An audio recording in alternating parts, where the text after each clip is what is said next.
जय हिंद। स्वागत है आप सभी का अपने यूट्यूब परिवार बीए सेमेस्टर वाला में। दीनदयाल उपाध्याय गोरखपुर विश्वविद्यालय और उससे संबंधित सभी कॉलेज में आपका माइनर पेपर का एग्जाम होने वाला है। किसका? BA, BSc, BCom, BBA second semester का। पेपर का नाम क्या है? Mobile and wireless communication. आपको इसमें माइनर का पेपर देना है और पेपर कोड है SE2MWCH, ठीक है ना। और टोटल आपके 12 वीक आप लोगों ने श्याम पोर्टल पर पढ़ा होगा। 12 वीक ये आपका जो सिलेबस था 12 वीक तक चला था, है ना।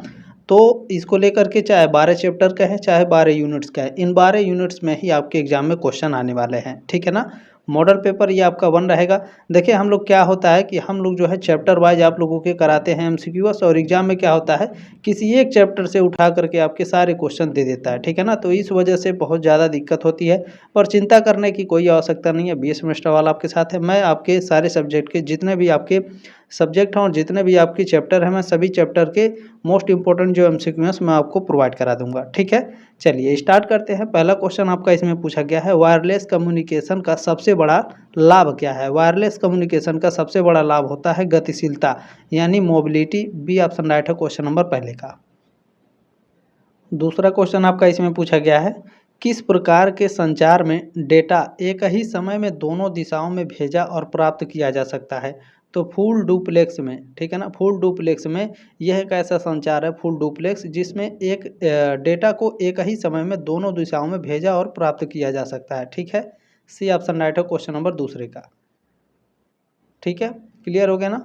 चले नेक्स्ट क्वेश्चन देखेंगे। प्रश्न नंबर 3 पूछा गया कि निम्नलिखित में से कौन सा हाफ डुप्लेक्स का उदाहरण है? हाफ डुप्लेक्स का उदाहरण है वॉकी टॉकी, ठीक है ना। वॉकी टॉकी आप लोगों ने देखा होगा, जो फोर्स वाले होते हैं उनके पास वॉकी टॉकी होती है ना। तो हाफ डुप्लेक्स का उदाहरण क्या है? Walkie talkie. इसमें बी ऑप्शन आपका राइट हो जाएगा। चले अगला प्रश्न पूछा गया है कि इलेक्ट्रोमैग्नेटिक वेव्स की गति वैक्यूम यानी स्पेस में कितनी होती है? इलेक्ट्रोमैग्नेटिक वेव्स की जो गति होती है स्पेस में वो कितनी होती है? आपने पढ़ा होगा फिजिक्स में, ठीक है ना। इंटर हाई स्कूल में भी पढ़ा होगा। तो 3 गुणे 108 मीटर प्रति सेकंड होती है। बी ऑप्शन राइट है क्वेश्चन नंबर 4 का। नेक्स्ट क्वेश्चन प्रश्न नंबर 5 आपसे पूछा गया है, वेव गति यानी सी, आवृत्ति यानी एफ और तरंगदैर्ध्य यहाँ एक्स कर लीजिएगा, इनके बीच में सही संबंध क्या है? सी इक्वल टू एफ एक्स होगा। बी ऑप्शन राइट है क्वेश्चन नंबर 5 का। अगला क्वेश्चन देखेंगे। प्रश्न नंबर 6 आपसे पूछा गया है कि यदि किसी सिग्नल की जो आवृत्ति होती है यानी फ्रिक्वेंसी वो बढ़ती है तो उसका तरंगदैर्ध्य यानी वेवलेंथ पर क्या प्रभाव पड़ेगा? तो किसी भी सिग्नल की अगर आवृत्ति जो फ्रिक्वेंसी होती है वो बढ़ती है तो उसका जो तरंगदैर्ध्य होता है वेवलेंथ वो घट जाता है, ठीक है ना। बी ऑप्शन राइट है क्वेश्चन नंबर 6 का। चलिए प्रश्न नंबर 7 आपसे पूछा गया है कि सिग्नल की ताकत में दूरी के साथ होने वाली कमी को क्या कहा जाता है? अटेन्युएशन कहा जाता है। बी ऑप्शन राइट है क्वेश्चन नंबर 7 का। चलिए प्रश्न नंबर 8 है ना। चलिए 8 नंबर क्वेश्चन आपसे पूछा गया है कि इलेक्ट्रिक फील्ड वेक्टर के ओरिएंटेशन यानी दिशा को क्या कहा जाता है? इलेक्ट्रिक फील्ड वेक्टर के दिशा को क्या कहा जाता है? तो इसे पोलराइजेशन कहा जाता है। बी ऑप्शन राइट है क्वेश्चन नंबर 8 का। चलिए प्रश्न नंबर 9 आपसे पूछा गया है कि आइनोस्फेरिक प्रोपगेशन को अन्य किस नाम से जाना जाता है? आइनोस्फेरिक प्रोपगेशन को दूसरा नाम इसका क्या है? स्काई वेव इसका नाम है। बी ऑप्शन आपका राइट हो जाएगा। अगला क्वेश्चन देखेंगे। प्रश्न नंबर 10 आपसे पूछा गया है कि अत्यधिक उच्च आवृत्ति की तरंगे मुख्य रूप से किस माध्यम से यात्रा करती हैं? तो यह आपका लाइन ऑफ साइट के माध्यम से यात्रा करती हैं। सी ऑप्शन राइट है क्वेश्चन नंबर 10 का। प्रश्न नंबर 11 आपसे पूछा गया कि वाईफाई मुख्य रूप से किस अनलाइसेंस फ्रीक्वेंसी बैंड पर काम करता है? मोस्ट इंपोर्टेंट क्वेश्चन रहेगा। तो यह आपका 2.4 गीगाहर्ट्ज पर काम करता है। बी ऑप्शन राइट है क्वेश्चन नंबर 11 का। चलिए अगला क्वेश्चन प्रश्न नंबर 12 आपसे पूछा गया है, ISM बैंड का पूरा नाम क्या है? ISM बैंड का पूरा नाम है industrial, scientific and medical. B option आपका राइट है क्वेश्चन नंबर 12 का। नेक्स्ट क्वेश्चन देखें। प्रश्न नंबर 13 आपसे पूछा जा रहा है कि भारत में फ्रीक्वेंसी स्पेक्ट्रम का नियमन और आवंटन कौन सी संस्था करती है? तो यह आपका WPC करती है। WPC यानी वायरलेस प्लानिंग एंड कोऑर्डिनेशन, ठीक है। बी ऑप्शन आपका राइट है। WPC का फुल फॉर्म भी पूछ सकता है और ये क्वेश्चन भी आपका इंपॉर्टेंट रहेगा, ठीक है ना। भारत में फ्रीक्वेंसी स्पेक्ट्रम का नियमन और आवंटन कौन सी संस्था करती है? WPC, याद रखिएगा। चलिए नेक्स्ट क्वेश्चन, UHF का फुल फॉर्म आपके एग्जाम में पूछा जाएगा। इसका फुल फॉर्म होता है अल्ट्रा हाई फ्रीक्वेंसी। तो अल्ट्रा हाई फ्रीक्वेंसी बैंड की रेंज क्या होती है? इसका रेंज होता है 300 मेगाहर्ट्ज से 3 गीगाहर्ट्ज तक। बी ऑप्शन राइट है क्वेश्चन नंबर 14 का, ठीक है। चलिए नेक्स्ट क्वेश्चन, प्रश्न नंबर 15 आपसे पूछा गया है। चलिए प्रश्न नंबर 15 है कि सैटेलाइट कम्युनिकेशन में अपलिंक और डाउनलिंक फ्रीक्वेंसी को अलग रखने का मुख्य कारण क्या है? इसका मुख्य कारण है इंटरफेस यानी हस्तक्षेप से बचने के लिए। बी ऑप्शन आपका राइट है। अगला क्वेश्चन देखेंगे, प्रश्न नंबर 16 आपसे क्या पूछा गया है। देखिए 16 नंबर क्वेश्चन है कि टीवी रिमोट कंट्रोल में किस प्रकार की वायरलेस तरंगों का उपयोग किया जाता है? तो टीवी रिमोट कंट्रोल में, ठीक है ना, किस प्रकार के वायरलेस तरंगों का उपयोग होता है? तो आप सभी लोग जानते हैं इंफ्रारेड किरणों का उपयोग होता है, ठीक है। ये ऑप्शन आपका राइट हो जाएगा। अगला क्वेश्चन, प्रश्न नंबर 17 आपसे पूछा गया है कि किसी सिग्नल द्वारा घेरे गए फ्रीक्वेंसी रेंज को क्या कहते हैं? तो किसी सिग्नल द्वारा, ठीक है ना, घेरे गए फ्रीक्वेंसी रेंज को बैंडविड्थ कहा जाता है। ऑप्शन नंबर बी आपका करेक्ट हो जाएगा। चलिए अगला क्वेश्चन, प्रश्न नंबर 18 से पूछा गया कि निम्नलिखित में से कौन सी तकनीक है जो बिना लाइसेंस के उपयोग की जा सकती है? तो जो आपका ब्लूटूथ है ये बिना लाइसेंस के उपयोग की जा सकती है, ठीक है ना। किसी भी चीज़ को भेजने के लिए बिना लाइसेंस के इसका उपयोग किया जा सकता है, बाकी इनमें से किसी का भी नहीं, ठीक है। चलिए अगला क्वेश्चन, प्रश्न नंबर 19 आपसे पूछा है, लंबी दूरी के AM रेडियो प्रसारण के लिए किस प्रकार के तरंग प्रसार का उपयोग किया जाता है? तो इसमें ग्राउंड वेव प्रोपगेशन का उपयोग किया जाता है। बी ऑप्शन आपका राइट है। देखें जो क्वेश्चन है एक एक दो बार देख लीजिएगा या क्लास को 2 बार देख लीजिएगा, ठीक है ना। हाई फ्रीक्वेंसी यानी HF बैंड की रेंज कितनी होती है? सीधे सीधे याद रखिएगा, हाई फ्रीक्वेंसी बैंड की जो रेंज होती है वो आपका 3 से 30 गीगाहर्ट्ज होती है। बी ऑप्शन आपका राइट है। चलिए क्वेश्चन नंबर 21 आपसे पूछा गया है। देखें जब रेडियो वेव किसी नुकीली सतह या बाधा के किनारे से टकराकर मुड़ती है तो उसे क्या कहते हैं? तो उसे डिफ्रैक्शन कहा जाता है। बी ऑप्शन आपका राइट है। 22 नंबर प्रश्न आपसे पूछा गया है। देखें क्या रहा है इसमें कि सेलुलर नेटवर्क में उपयोग की जाने वाली तरंगे किस स्पेक्ट्रम के अंतर्गत आती हैं? तो यह आपके रेडियो फ्रीक्वेंसी स्पेक्ट्रम के अंतर्गत आती हैं। बी ऑप्शन आपका राइट है। नेक्स्ट क्वेश्चन, प्रश्न नंबर 23 आपसे पूछा गया है, अल्ट्रा वाइड बैंड की मुख्य विशेषता क्या है? अल्ट्रा वाइड बैंड की मुख्य विशेषता होती है बहुत अधिक बैंडविड्थ और कम दूरी। बी ऑप्शन आपका राइट है क्वेश्चन नंबर 23 का। चलिए प्रश्न नंबर 24 आपसे पूछा गया है। देखें स्पेक्ट्रम की कमी को दूर करने का आधुनिक उपाय क्या है? स्पेक्ट्रम की कमी को दूर करने का आधुनिक उपाय है कांगनेटिव रेडियो, ठीक है ना। क्या है? कांगनेटिव रेडियो डायनामाइक स्पेक्ट्रम एक्सेस जिसे बोलते हैं। बी ऑप्शन आपका राइट है क्वेश्चन नंबर बी। 24 का ऑप्शन नंबर बी करेक्ट हो जाएगा, है ना। चलिए क्वेश्चन नंबर 25 आपसे पूछा गया है, डिजिटल वायरलेस लिंक की परफॉर्मेंस मामले की इकाई क्या होती है? क्या कह रहा है? डिजिटल वायरलेस लिंक, ठीक है ना। डिजिटल वायरलेस लिंक की परफॉर्मेंस मापने की जो इकाई होती है वो BER होती है। BER क्या है सर? बिट एरर रेट जिसे कहते हैं। बी ऑप्शन राइट है क्वेश्चन नंबर 25 का। BER का फुल फॉर्म भी याद कर लीजिएगा, ठीक है। चलिए नेक्स्ट क्वेश्चन, यहाँ से थोड़े हल्के क्वेश्चन रहेंगे, ठीक है। देखें 1G जैसे 1G 2G 3G, अभी आप 5G यूज कर रहे हैं। 5G यानी फिफ्थ जनरेशन उसे बोलते हैं। 1G यानी फर्स्ट जनरेशन, 2G यानी सेकंड जनरेशन, 3G यानी थर्ड जनरेशन, 4G यानी फोर्थ जनरेशन, 5G यानी फिफ्थ जनरेशन, है ना। आपको समझने के लिए मैंने बता दिया, अब आपको समझ में आएगा। देखिए 1G मोबाइल नेटवर्क यानी फर्स्ट जनरेशन मोबाइल नेटवर्क व्यावसायिक रूप से किस दशक में लॉन्च हुआ? फर्स्ट जी कब लॉन्च हुआ था? 1G ये आपका लॉन्च हुआ था 1980 के दशक में। बी ऑप्शन आपका राइट हो जाएगा। चलिए क्वेश्चन नंबर 27 पूछा गया है कि 1G नेटवर्क की सबसे बड़ी कमी क्या थी? 1G नेटवर्क की सबसे बड़ी कमी थी खराब वॉइस क्वालिटी और कोई डेटा सुरक्षा नहीं था। बी ऑप्शन आपका राइट हो जाएगा। अगला क्वेश्चन देखेंगे, प्रश्न नंबर 28 आपसे पूछा गया है कि मोबाइल संचार में डिजिटल सिग्नलों की शुरुआत किस पीढ़ी से हुई थी। मोबाइल संचार में डिजिटल सिग्नलों की शुरुआत पूछ रहा है ना, किस पीढ़ी में हुई थी, 1G 2G 3G या फिर 4G में। तो यह आपका हुआ था 2G में। बी ऑप्शन आपका राइट है क्वेश्चन नंबर 28 का।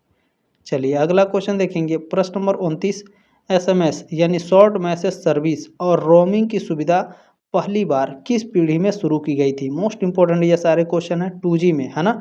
2G में आपका एसएमएस यानी शॉर्ट मैसेज सर्विस और रोमिंग सुविधा पहली बार शुरू करी गई थी 2G में। ठीक है, क्लियर हो गया ना। चले क्वेश्चन नंबर आपका 30, देखिए यहाँ पूछा गया है आपसे कि 2G से 3G के बीच संक्रमणकालीन पीढ़ी किसे कहा जाता है। संक्रमणकालीन पीढ़ी कहा जाता है 2.5G को, यानी GPRS उस समय थी। ठीक है ना, बी ऑप्शन राइट हो क्वेश्चन नंबर 30 का। चलिए नेक्स्ट क्वेश्चन, प्रश्न नंबर 31 आपसे पूछा गया है कि मोबाइल फ़ोन पर वीडियो कॉलिंग, लाइव टीवी और मोबाइल इंटरनेट को लोकप्रिय बनाने वाली पीढ़ी कौन सी है। तो यह आपकी 3G है। सी ऑप्शन राइट हो क्वेश्चन नंबर 31 का। प्रश्न नंबर 32 आपसे पूछा गया है, देखिए 4G नेटवर्क मुख्य रूप से किस बुनियादी ढांचे या आर्किटेक्चर पर आधारित है। तो यह आपका पूरी तरह से पैकेट स्विचिंग पर आधारित है। बी ऑप्शन आपका राइट है। नेक्स्ट क्वेश्चन देखेंगे, प्रश्न नंबर 33 आपसे पूछा गया है कि निम्नलिखित में से कौन सी तकनीकी मुख्य रूप से 4G यानी फोर्थ जनरेशन से जुड़ी है। फोर्थ जनरेशन से आपका LET जुड़ा हुआ है, जैसे आपके मोबाइल पर लिखा होता ना VOLET, ठीक है ना, इस तरीके से लिखा हुआ होता है। वही यह कह रहा है कि फोर्थ जनरेशन में कौन सी तकनीकी मुख्य रूप से ये 4G तकनीकी से जुड़ी हुई थी। तो लेट जुड़ा हुआ था, लॉन्ग टर्म इवोल्यूशन जिसे बोलते हैं। क्या बोलते हैं, लॉन्ग टर्म इवोल्यूशन। ठीक है, LET का फुल फॉर्म पूछेगा तो याद रखिएगा, इसमें सी ऑप्शन आपका राइट हो जाएगा। ठीक है ना। चलिए अगला क्वेश्चन देखेंगे, प्रश्न नंबर 34 आपसे पूछा गया है यहाँ पे कि 5G नेटवर्क में लेटेंसी का मतलब क्या होता है, डेटा ट्रांसफ़र होने वाली देरी। तो 5G नेटवर्क में डेटा ट्रांसफ़र होने वाली देरी कितनी कम होने का दावा किया गया है। तो इसमें 1 मिलीसेकंड या उससे कम का दावा किया गया है। सी ऑप्शन राइट है क्वेश्चन नंबर 34 का। ठीक है, क्लियर हो गया। नेक्स्ट क्वेश्चन 35 नंबर आपसे क्या पूछा गया है, देखिए पूछा गया है कि इंटरनेट ऑफ थिंग्स, IoT का फुल फॉर्म पूछेगा तो याद रखिएगा इंटरनेट ऑफ थिंग्स और चालक रहित कारों यानी ऑटोनोमस कार्स को जोड़ने के लिए कौन सी पीढ़ी सबसे उपयुक्त है। तो 5G सबसे उपयुक्त है, इसमें डी ऑप्शन आपका राइट है। चलिए अगला क्वेश्चन, प्रश्न नंबर 36 पूछा गया है आपका कि 1G मोबाइल, ठीक है ना, यानी फर्स्ट जनरेशन मोबाइल सिस्टम में किस मल्टीपल एक्सेस तकनीक का उपयोग किया गया था। तो इसमें FDMA का उपयोग किया गया था। सी ऑप्शन राइट है क्वेश्चन नंबर 36 का। FDMA क्या है, TDMA, CDM, ठीक है ना, OFDM, ये सारे आपके चैप्टर में हैं, आप लोग पढ़े भी होंगे श्याम पोर्टल पर, इस सब के बारे में बताऊंगा आपको। ठीक है ना। चलिए 37 नंबर क्वेश्चन क्या है, 5G नेटवर्क उच्च स्पीड देने के लिए किस रेडियो स्पेक्ट्रम तरंगों का उपयोग करता है। तो यह मिलीमीटर वेव का उपयोग करता है। ये ऑप्शन आपका राइट है। नेक्स्ट क्वेश्चन 38 नंबर आपसे पूछा गया है कि वैश्विक स्तर पर प्रसिद्ध 2G मोबाइल सिस्टम का मानक यानी स्टैंडर्ड नाम क्या था। इसका नाम था क्या, इसका नाम था GSM। बी ऑप्शन राइट है क्वेश्चन नंबर 38 का। ठीक है, चलिए अगला क्वेश्चन 39 नंबर क्वेश्चन है कि 3G नेटवर्क में उच्च गति डेटा देने के लिए किस तकनीक का उपयोग किया गया था, है ना। मोस्ट इंपॉर्टेंट क्वेश्चन रहेगा, 3G नेटवर्क में उच्च गति डेटा देने के लिए किस तकनीक का उपयोग किया गया था। तो इसमें VCDM में, ठीक है ना, या फिर UMTS का उपयोग किया गया था। बी ऑप्शन आपका राइट है। इन सभी का फुल फॉर्म अभी आगे मैं बताऊंगा। ठीक है, चले वो अलग अलग चैप्टर में है आपके। देखिए क्वेश्चन नंबर 40 है कि 4G नेटवर्क की डाउनलोड स्पीड सामान्य परिस्थितियों में न्यूनतम कितनी मानी जाती है। तो न्यूनतम 10 मेगापिक्सल से 100 मेगापिक्सल माना जाता है। ठीक है ना, MBPS। सी ऑप्शन राइट है क्वेश्चन नंबर 40 का। चलिए क्वेश्चन नंबर 41 आपसे क्या पूछा गया है, किस पीढ़ी के मोबाइल पूरी तरह सुरक्षित और एनक्रिप्टेड वॉइस कॉल देने में सक्षम हुए। तो यह 2G में। ठीक है, बी ऑप्शन राइट हो जाएगा क्वेश्चन नंबर 41 का। अगला क्वेश्चन देखिए, प्रश्न नंबर 42 आपसे पूछा गया है कि स्मार्टफोन का उपयोग और मोबाइल ऐप्स का बाजार मुख्य रूप से किस पीढ़ी के बाद तेजी से बढ़ा। तो यह आपका 3G और 4G के साथ बढ़ा, है ना। सी ऑप्शन आपका राइट है। स्मार्टफोन का उपयोग और मोबाइल ऐप्स का बाजार मुख्य रूप से किस पीढ़ी के बाद तेजी से बढ़ा है? 3G 4G के बाद बढ़ा है, ठीक है ना। चलिए क्वेश्चन नंबर देखें 43 नंबर प्रश्न है कि 5G में MIMO तकनीक का अर्थ क्या है जो नेटवर्क क्षमता बढ़ाती है? तो इसका फुल फॉर्म क्या है और नेटवर्क क्षमता भी ये बढ़ाती है, तो याद रखिएगा मल्टीपल इनपुट मल्टीपल आउटपुट, ठीक है ना। बी ऑप्शन आपका राइट हो जाएगा क्वेश्चन नंबर 43 का। नेक्स्ट क्वेश्चन प्रश्न नंबर 44 नंबर प्रश्न है कि वॉइस कॉल के दौरान आवाज़ का कटना या टूटना किस पीढ़ी के एनालॉग सिग्नलों में सबसे आम समस्या थी? तो सबसे आम समस्या थी या फर्स्ट जी यानी फर्स्ट जनरेशन में। ये ऑप्शन राइट है क्वेश्चन नंबर 44 का। प्रश्न नंबर 45 आपसे क्या पूछा गया है? मोबाइल डेटा के संदर्भ में EDGE तकनीक किस पीढ़ी के अंतर्गत आती है? तो यह आपका 2.75G के अंतर्गत आती है। ये ऑप्शन आपका राइट हो जाएगा। अगला क्वेश्चन देखेंगे प्रश्न नंबर 46 आपसे पूछा गया निम्नलिखित में से 5G का मुख्य पिलर कौन सा है? 5G का मुख्य पिलर कौन सा है? तो EMBB, URLCC और MMTC ये तीनों क्या हैं? ये 5G के मुख्य पिलर हैं, याद रखिएगा। इनके फुल फॉर्म भी आप याद कर लीजिएगा, ठीक है ना। चलिए नेक्स्ट क्वेश्चन देखेंगे प्रश्न नंबर 47 आपसे क्या पूछा गया है? किस मोबाइल जनरेशन में केवल वॉइस कॉलिंग संभव थी, डेटा ट्रांसफर संभव नहीं था? तो यह आपका केवल फर्स्ट जी में, ठीक है ना। जब 1G आया था तो उस समय मोबाइल जनरेशन में केवल वॉइस कॉलिंग संभव थी, डेटा ट्रांसफर सम्मिलित नहीं था या फिर संभव नहीं था। फर्स्ट ऑप्शन आपका इसमें राइट हो जाएगा। चलिए अगला क्वेश्चन आपसे पूछा गया है कि 4G में उच्च गुणवत्ता वाली वॉइस कॉलिंग के लिए उपयोग होने वाली तकनीक का नाम क्या है? तो इसका नाम है आपका वोलेट, ठीक है ना, वॉइस ओवर लेट, ठीक है। 4G में उच्च गुणवत्ता वाली वॉइस कॉलिंग के लिए उपयोग होने वाली तकनीक का नाम क्या है? आपके मोबाइल के ऊपर लिखा होता है ना, टावर के बगल में ये लिखा रहता है, ठीक है। चलिए उसका फुल फॉर्म भी आप लोग याद कर लीजिएगा। नेक्स्ट क्वेश्चन प्रश्न नंबर 49 आपसे पूछा गया है कि किस पीढ़ी ने पहली बार दुनिया भर में इंटरनेट को वायरलेस ब्रॉडबैंड के रूप में स्थापित किया? वायरलेस ब्रॉडबैंड के रूप में स्थापित किसने किया था? 4G ने किया था। सी ऑप्शन आपका राइट है। चलिए अगला क्वेश्चन प्रश्न नंबर 50 पूछा गया है कि निम्नलिखित में से कौन सी पीढ़ी पूरी तरह से IP आधारित यानी इंटरनेट प्रोटोकॉल नेटवर्क पर काम करती है? तो यह काम करती है आपको 4G और 5G। सी ऑप्शन आपका राइट है। चलिए अगला क्वेश्चन प्रश्न नंबर 51 आपसे पूछा गया है कि GSM पूर्ण रूप से यानी फुल फॉर्म क्या है GSM का? GSM का फुल फॉर्म है आपका global system for mobile communication. ये ऑप्शन आपका राइट है। नेक्स्ट क्वेश्चन यहाँ से फुल फॉर्म आपके होंगे आपके चैप्टर के, ठीक है। CDMA का पूर्ण रूप क्या है? इसका फुल फॉर्म है आपका कोड डिवीजन मल्टीपल एक्सेस। ये ऑप्शन आपका राइट है। नेक्स्ट क्वेश्चन प्रश्न नंबर 53 आपका पूछा गया TDMA का पूर्ण रूप क्या है? TDMA का पूर्ण रूप है टाइम डिवीजन मल्टीपल एक्सेस। ये ऑप्शन आपका राइट है। चलिए अगला क्वेश्चन पूछा गया है FDMA का पूर्ण रूप क्या है? FDMA का पूर्ण रूप है फ्रीक्वेंसी डिवीजन मल्टीपल एक्सेस। ये ऑप्शन आपका राइट है। अगला क्वेश्चन प्रश्न नंबर 55 आपसे पूछा गया LET का पूर्ण रूप क्या है जो 4G सिम कार्ड पर लिखा होता है? तो इसका पूर्ण रूप है लॉन्ग टर्म इवोल्यूशन, ठीक है ना। LET का भी मैंने आगे आपको बताया भी था। ये ऑप्शन आपका राइट है। चलिए अगला क्वेश्चन 56 नंबर पूछा गया है कि वॉलेट का पूर्ण रूप क्या है? ठीक है ना, आपके मोबाइल के सिम कार्ड के बगल में लिखा हुआ रहता है ना, मोबाइल के ऊपर राइट साइड में, है ना। तो इसका फुल फॉर्म पूछा है तो क्या होगा? Voice over long term evolution, ठीक है ना। ऑप्शन नंबर ए आपका करेक्ट हो जाएगा। अगला क्वेश्चन देखिएगा प्रश्न नंबर 57 आपसे पूछा गया है कि GPRS का पूर्ण रूप क्या है जिसका उपयोग इंटरनेट के शुरुआती दिनों में होता था? GPRS का फुल फॉर्म क्या है? GPRS का फुल फॉर्म है जनरल पैकेट रेडियो सर्विस, ठीक है ना। General packet radio service.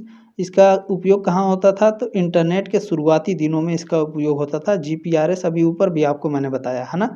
First option आपका राइट हो जाएगा। चलिए अगला क्वेश्चन देखिए पूछा गया है, इसमें आप लोग भी थोड़ा मेहनत करिएगा, ठीक है ना। सिम का पूर्ण रूप क्या है? क्योंकि चैप्टर बहुत ही ज़्यादा है, अगर मुझे समय नहीं मिल पाएगा तो मैं पूरा कवर नहीं कर पाऊंगा। तो आप लोग भी अपने तरीके से मेहनत करिएगा, ठीक है। बाकी मैं अपने तरीके से अपना 100% दूंगा, आपको चिंता नहीं करना है। सिम का पूर्ण रूप क्या है? सिम का फुल फॉर्म आपका पूछा गया है subscriber identity module. A option आपका राइट है क्वेश्चन नंबर 58 का, ठीक है। चलिए अगला क्वेश्चन देखेंगे 59 नंबर पूछा गया है कि MSC का पूर्ण रूप क्या है जो सेलुलर नेटवर्क का मुख्य मस्तिष्क होता है? तो इसका पूर्ण रूप है मोबाइल स्विचिंग सेंटर। ये ऑप्शन राइट है 59 का।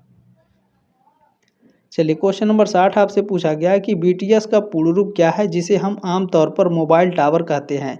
बीटीएस का फुल फॉर्म क्या है? बेस ट्रांसीवर स्टेशन, ठीक है ना, बेस ट्रांसीवर स्टेशन। और ये क्या करता है? यह मोबाइल टावर इसे कहते हैं हम लोग, है ना। ये ऑप्शन आपका राइट हो जाएगा।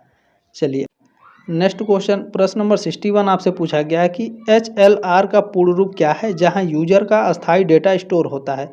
HLR का पूर्ण रूप होता है होम लोकेशन रजिस्टर, ठीक है ना। HLR home register, home location register.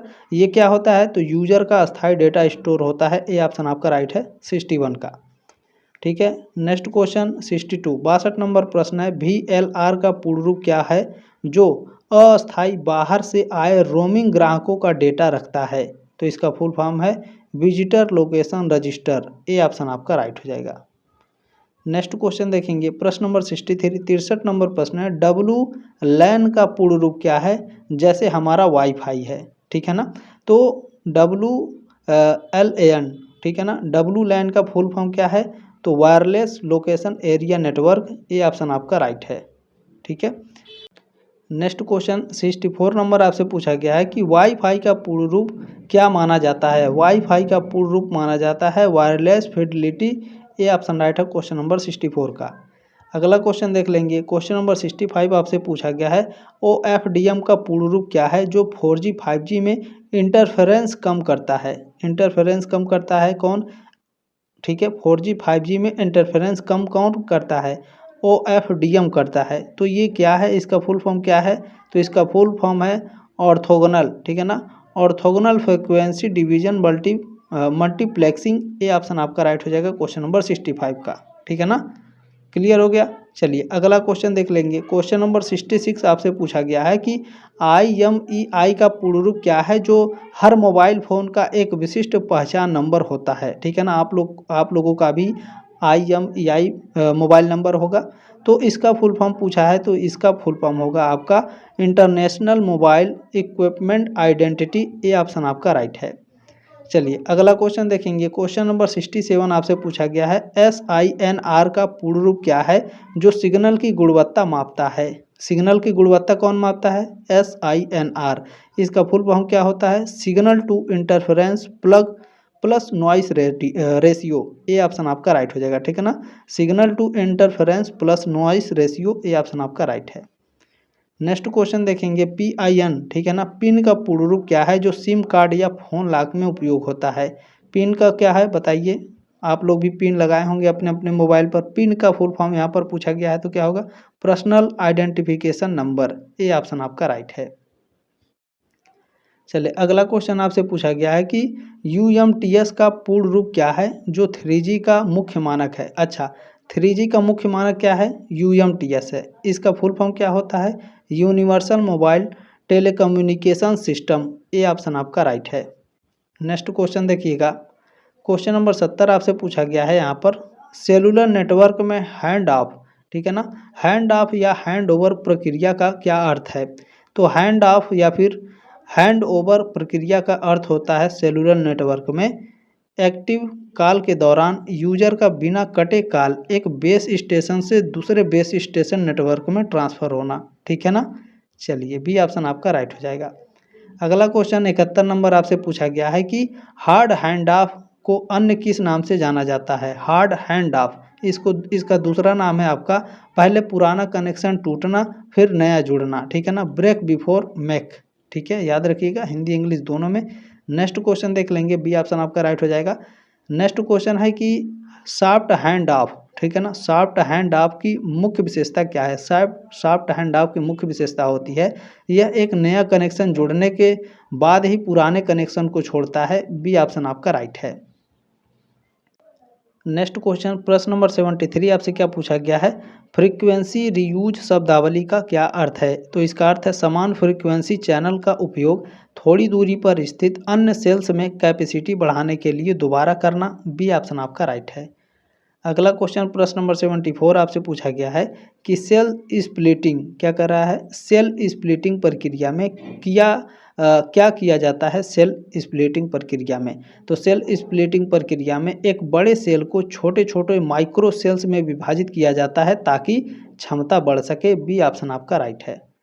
अगला क्वेश्चन देखेंगे, प्रश्न नंबर 75 आपसे पूछा गया है कि सेल सेक्टरिंग का क्या अर्थ है। सेल सेक्टरिंग का अर्थ होता है ठीक है, ओमनी डायरेक्शनल एंटीना को हटाकर दिशात्मक एंटीना लगाना ताकि इंटरफेरेंस कम हो।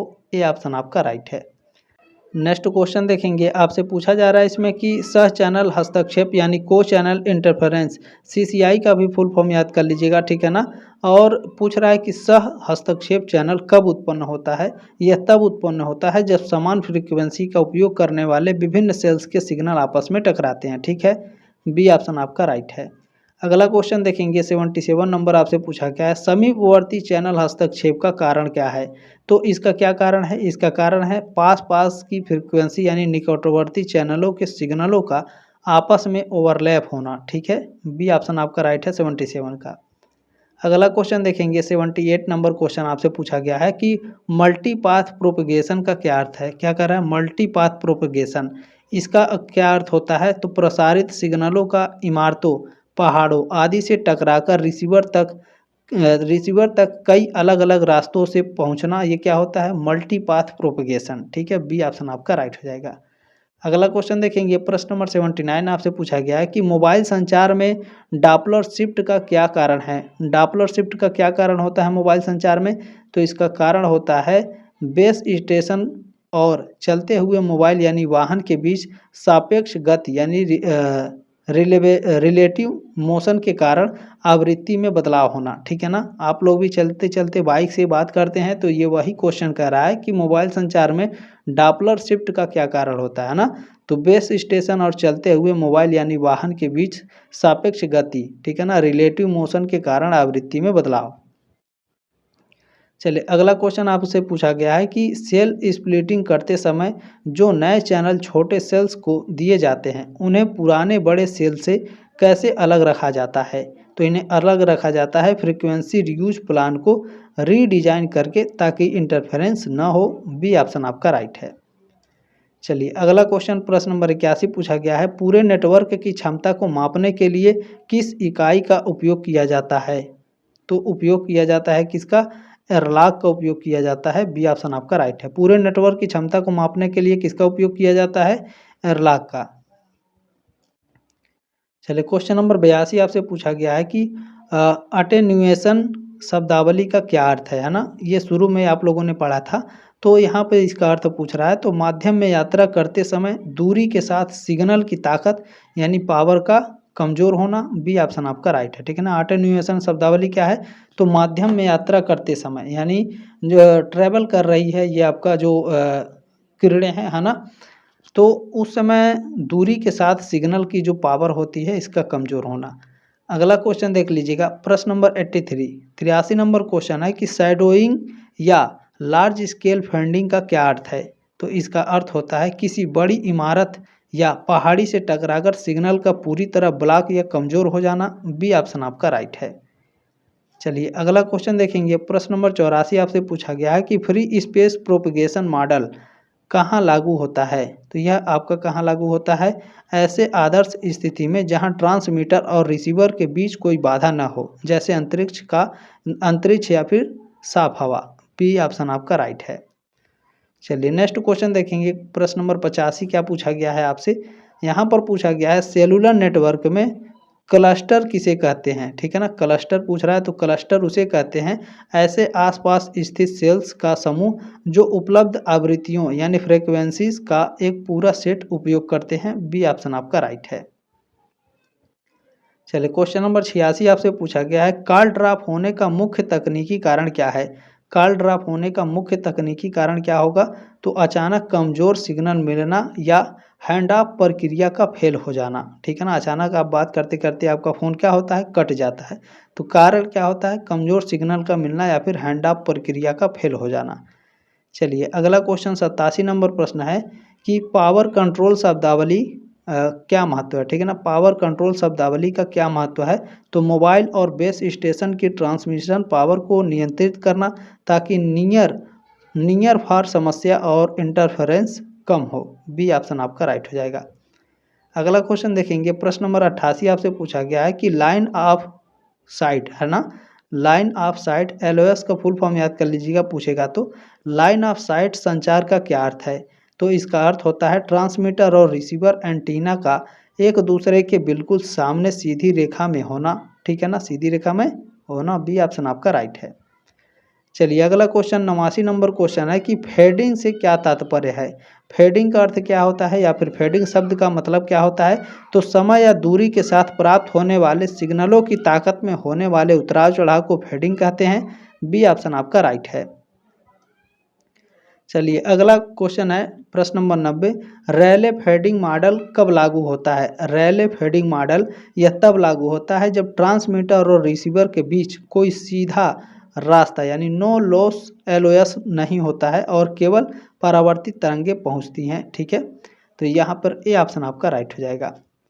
चलिए अगला क्वेश्चन 91 नंबर है कि राइसियन फेडिंग क्या कर रहा है? राइसियन फेडिंग मॉडल की मुख्य शर्त क्या है? तो इसका मुख्य शर्त है आपका इसमें कई अप्रत्यक्ष रास्तों के साथ साथ एक मुख्य मजबूत सीधा रास्ता यानी एलओएस मौजूद होता है। बी ऑप्शन आपका राइट है, ठीक है। नेक्स्ट क्वेश्चन, क्वेश्चन नंबर आपका 92, यहाँ पर पूछा गया है बैंडविड्थ शब्दावली से क्या तात्पर्य है? ठीक है ना, अच्छे से याद कर लेंगे। इसका मतलब होता है जब किसी सिग्नल या चैनल द्वारा घेरी गई आवृत्ति की कुल रेंज होती है यानी उच्चतम आवृत्ति न्यूनतम आवृत्ति माइनस न्यूनतम आवृत्ति, है ना। बी ऑप्शन आपका राइट है, इसको आगे भी आपने पढ़ा। चलिए अगला क्वेश्चन, प्रश्न नंबर 93 पूछा गया है कि लाइसेंस प्राप्त स्पेक्ट्रम का क्या अर्थ है? तो लाइसेंस प्राप्त स्पेक्ट्रम का अर्थ होता है वह फ्रीक्वेंसी रेंज जिसे टेलीकॉम कंपनियां जैसे जियो एयरटेल भारत सरकार से या फिर सरकार से भारी कीमत देकर विशेष उपयोग के लिए खरीदती हैं। बी ऑप्शन आपका राइट है। चलिए क्वेश्चन नंबर 94 आपसे पूछा गया है कि अनलाइसेंस स्पेक्ट्रम का उदाहरण कौन सा है? अनलाइसेंस स्पेक्ट्रम का उदाहरण है वाईफाई जैसे ब्लूटूथ द्वारा उपयोग किया जाने वाला आईएसएम, ठीक है। चलिए नेक्स्ट क्वेश्चन, क्वेश्चन नंबर 95 आपसे पूछा गया है कि ट्रैफिक इंटेंसिटी मापने की इकाई क्या है जो नेटवर्क लोड दर्शाती है? तो इसके मापने की इकाई है एरलॉग। बी ऑप्शन आपका राइट है। नेक्स्ट क्वेश्चन देखिए, प्रश्न नंबर 96 आपसे पूछा गया है कि पीको सेल और क्या करा फेमटो सेल का उपयोग मुख्य रूप से कहाँ किया जाता है? तो पीको सेल और फेमटो सेल का उपयोग बहुत छोटे इंडोर जैसे घर हो गया, ऑफिस हो गया या फिर मॉल के अंदर, ठीक है ना, जैसे मॉल वगैरह होते हैं ना, कपड़े के मॉल हो गए और बहुत सारे मॉल होते हैं, तो इसमें कवरेज और कैपेसिटी बढ़ाने के लिए फेमटो सेल या फिर पीको सेल का उपयोग होता है। बी ऑप्शन आपका राइट है।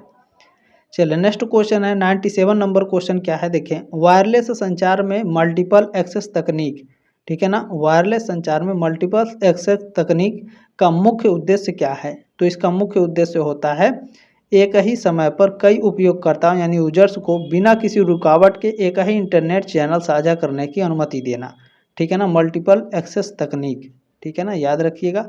चलिए क्लियर हो गया। 97 का बी ऑप्शन राइट है। क्वेश्चन नंबर 98 आपसे देखें पूछा गया है एफडीएमए तकनीक में उपलब्ध कुल बैंडविड्थ को किस आधार पर विभाजित किया जाता है?